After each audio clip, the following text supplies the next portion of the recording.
HTC Vive Pro offers an exceptional upgrade to the original VR hardware. It has a higher resolution dual OLED display, and the inclusion of the headphones help bring the Vive's audio in line, and in some ways even further beyond, the Oculus Rifts.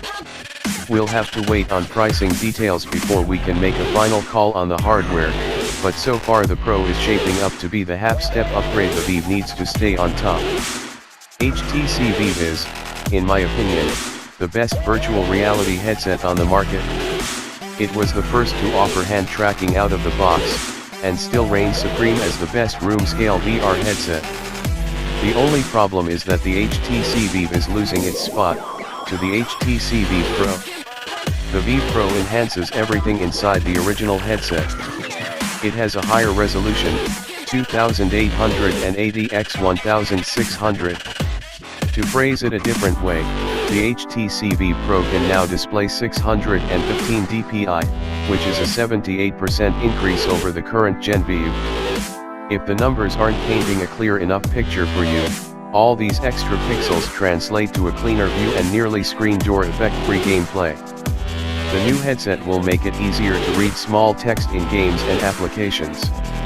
Meanwhile, the addition of built-in headphones and extra boost in audio quality could help usher in real competitive shooters in VR.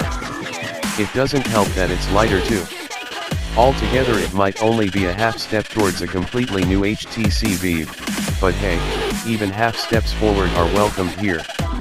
There will be new lighthouse sensors and controllers to go alongside the Vive Pro, but if the thought of a new headset setup scares you, you should know that the Vive Pro will be sold outside of a bundle and will be compatible with all HTC Vive 1.0 hardware. While the HTC Vive Pro isn't a radical departure from the original Vive's design, there are some subtle differences to the trained eye.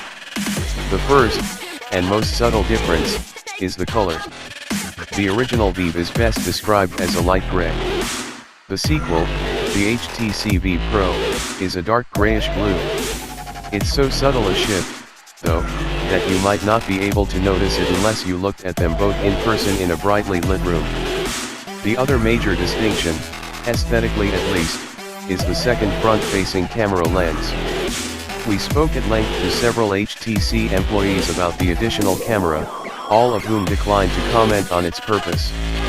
They alluded to another announcement in the future, perhaps around the time pricing and availability is locked down. Moving from the front of the Vive Pro to the sides, you'll see the second enhancement, the new headphones. They look an awful lot like the Vive Deluxe audio strap, which wouldn't be a bad thing should they turn out to be exactly the same. While the original offered the freedom of using your own headphones, it's nice to finally see an integrated option.